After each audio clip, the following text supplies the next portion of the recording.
Au-delà de cette première prise de contact entre le ministre âgé Matembo Toto et ses collaborateurs, plusieurs sujets ont fait l'objet de ces rencontres, entre autres les projets réalisés et en perspective au sein de la cellule d'appui technique, les différentes préoccupations de membres de cabinet ainsi que les principales priorités des chefs de division urbaine du secteur.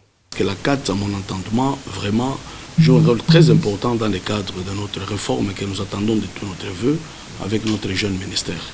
Tout en saluant l'initiative et les orientations du ministre des tutelles, la cellule d'appui technique devra finaliser dans le jour qui suit son plan de travail, élaborer le plan de consultation et de communication de la réforme, mais aussi le plan de formation du personnel du ministère de l'Aménagement du territoire et rénovation de la ville. Par rapport au contrat, nous devions avoir les drafts de la politique nationale au 31 octobre 2019. Certes, nous connaissons un petit retard de plus ou moins 2-3 mois, mais nous pensons que nous allons rattraper ces retards rapidement. Aujourd'hui, nous sommes au deuxième livrable de la politique nationale, qui est le document de diagnostic et des orientations stratégiques, qui va permettre d'établir maintenant les drafts de la politique nationale.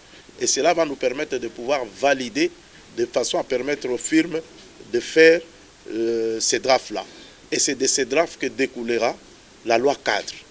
Et qui, après la validation technique qui va être faite, il faudra passer à une autre étape qui est la validation politique qui va se faire au niveau du gouvernement, au niveau du Parlement. Le patron de l'aménagement du territoire a par ailleurs indiqué qu'il doit composer avec ses interlocuteurs du jour pour atteindre les objectifs auxquels il s'est assigné.